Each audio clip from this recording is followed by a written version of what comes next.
Coming up on Murrow News 8, Russia claims ISIS was the target of their airstrike in Syria. Monday's Media Day reveals how Ernie Kent gears up for his second basketball season. Students from WSU band together to compete in the North American Collegiate Championship.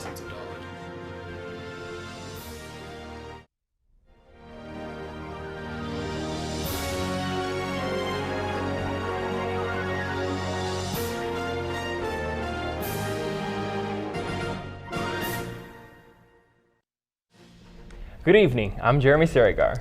And I'm Hannah Ray Lambert. Thanks for joining us tonight. The Perkins Loan Program went away on Wednesday after reauthorization efforts failed in Congress. The program lent $5 million to help more than 15,000 students in the state of Washington last year. If a student received Perkins loans disbursement prior to June 30, they will be eligible for the loans for the next 5 years. In order to keep the loan, these students must remain in the same institution and in the same program. Russia conducted its first airstrikes in Syria today, targeting ISIS. But U.S. officials have doubts about the true intentions behind the airstrike. Steve Hennis reports. Danger in the war on ISIS, Russia conducted military airstrikes in Syria. Russia's defense minister said in a statement that ISIS military equipment and communication centers were hit. But some U.S. officials believe Russia's main targets were forces in conflict with Syrian President Bashar al-Assad. We must not and will not be confused in our fight against ISIL with support for Assad. And in a move rarely seen on the diplomatic stage, the United States was only given about an hour's notice before the airstrikes began, and it was not given exact locations of where the strikes would take place. I have been dealing with them for a long time, and this is not the kind of behavior that we should expect. Republican Senator John McCain says he believes the real purpose of these strikes is for the Russian president to gain more influence in the region. These strikes near the city of Homs is not under control of ISIS, of the Islamic State. So already we are seeing the true intentions of Vladimir Putin.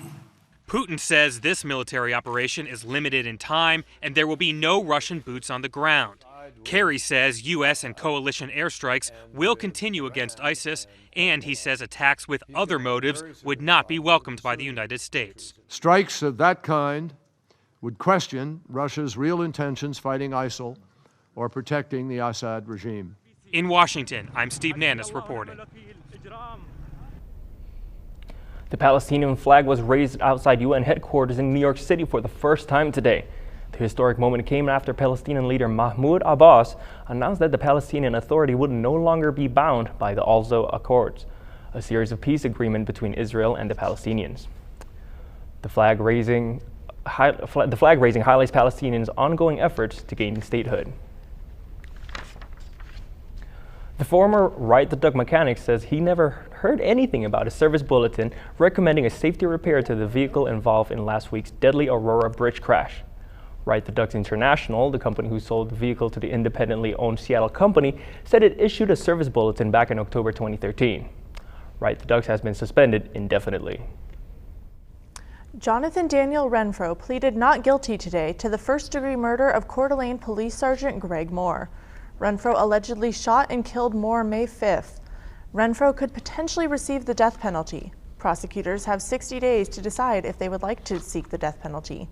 Bond for Renfro is currently set at $2 million. And the College of Veterinary Medicine on the WSU campus has found blue tongue virus in 42 animals from Washington and Idaho.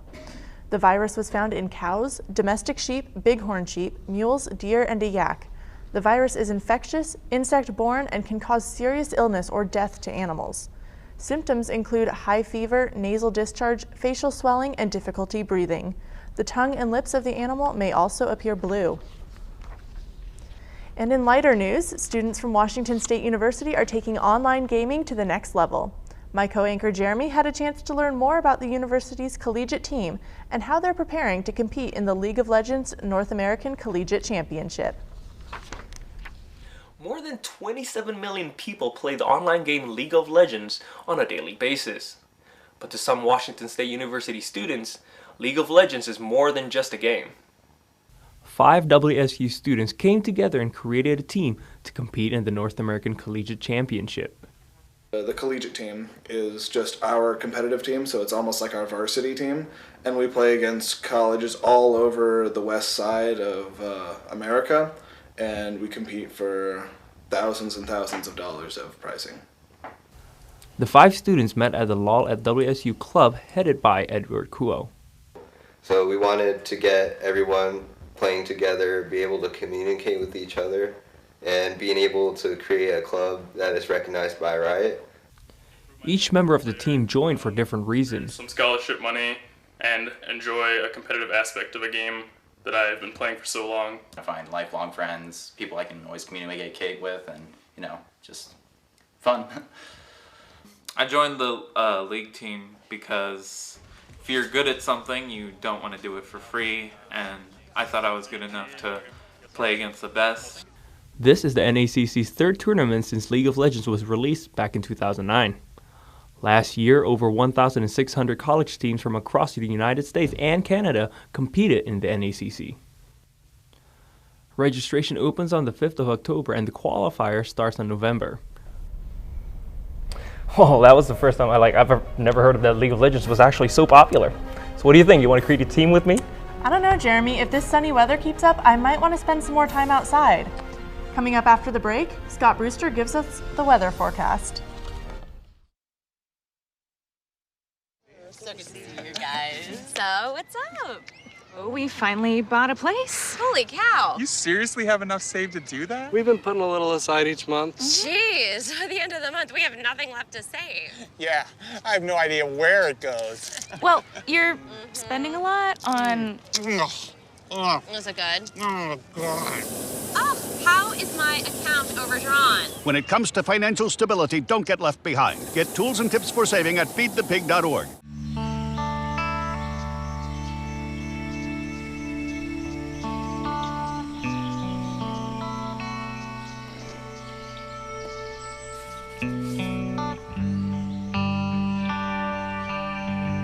This is the moment I knew.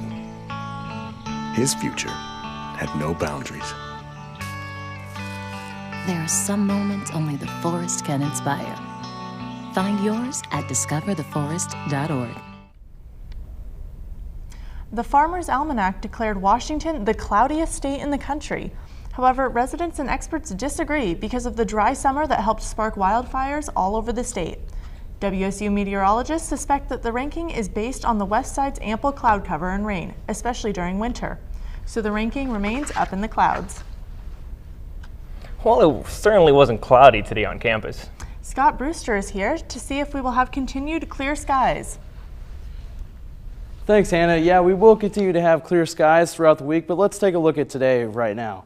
Currently it's 67 degrees outside. Our high today was 81, so well above our average of 68. Now, if we go ahead and look at tomorrow's forecast, you're going to see much of the same thing.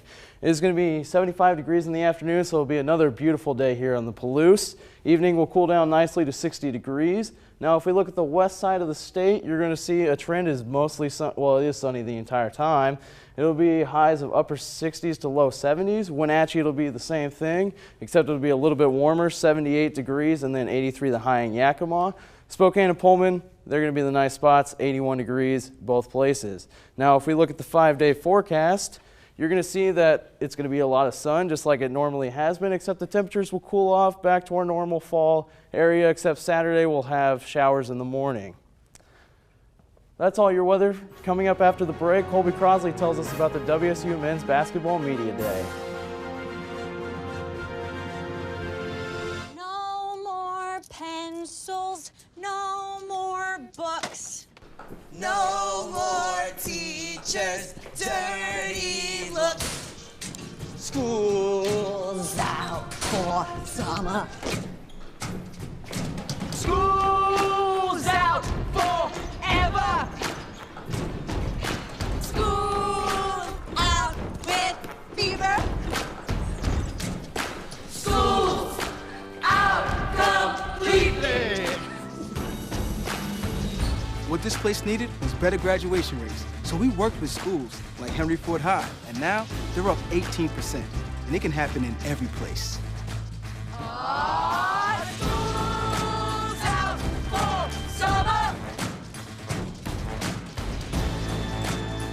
To help us do more good this year, go to unitedway.org because great things happen when we live united.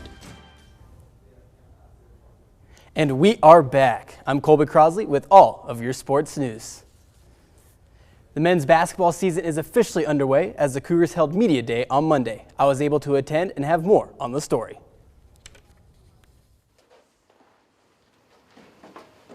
Monday, September 28th, the WSU men's basketball team held a media day at Beasley Coliseum. Coach Ernie Kent addressed the media first about the upcoming season. There's a lot of talent, again, that left out of the conference that's going to be playing in the NBA as it is every year. Number two, it seems like everybody reloaded with players. And the old philosophy, I've been around this conference for a long time, there's two things you have to do. You have to coach and be able to coach, and you better be able to recruit because teams are going to get players. Well, we've gotten players also. The Cougars will look to take the court without their top player from last season, Devontae Lacey, who graduated in the spring. Junior Josh Hawkinson discussed how he thinks the Cougs will rebound from that loss. I think I'm pretty consistent, but I think in order to find the most success, our team's just going to be more team basketball. I think since we lost Devontae, it's not going to be just one man running the show. Anyone can score any certain amount of points on a given night. And I think that's what makes our team so dangerous. This will be Coach Kent's second season with WSU, and he is ready for what is to come in his second year. Round two, ding, ding, let's go. So we're in a prize fight, we're in round two. Okay, so we're ready to go for round two. So it's more or less we just kind of went back to our corners. Okay, let's go back at it again. So I think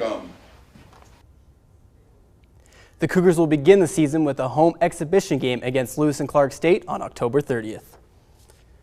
The Cougars will be getting added defensive help on Saturday as Isaac Dodson will be returning to the field. Coaches have not stated why Dodson missed the game against Wyoming, but the safety has not been seen since September 15th. Dodson will be put to the test right away as he is listed as the starting nickelback for the Saturday game against Cal. 20th ranked women's soccer team will host Pac-12 rivals USC and UCLA this weekend at the lower soccer field. The Cougars will battle with the Trojans at 7 p.m. tomorrow evening and will face the Bruins on Sunday morning. The UCLA game will be broadcasted on the Pac-12 network, while the USC game will be available to watch at WSUCougars.com. That's all your sports for tonight. Coming up after the break, relief for future wildfires is on the way.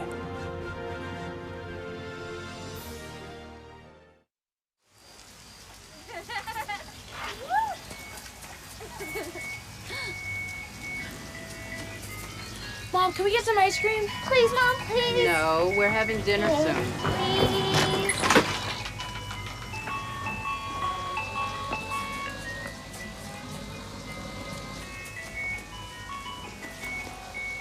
You don't have to be perfect to be a perfect parent. There are thousands of children in foster care who will take you just as you are.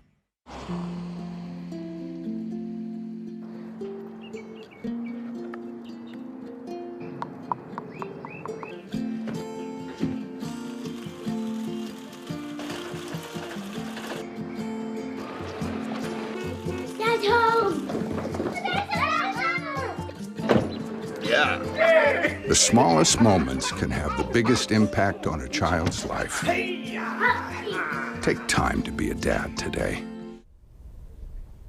The Chinese Lantern Festival won't sell any more daytime tickets to the Riverfront Park event on weekends.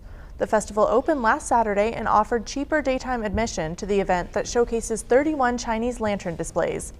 However, attendance revealed that visitors prefer to see the display at night. Anyone who purchased day tickets can upgrade to a night ticket for free or get a refund. The event runs through November 1st. That is all the news we have for you today. Join us every weeknight at 7 and 10 o'clock. Follow us on Facebook and Twitter. Thank you, guys.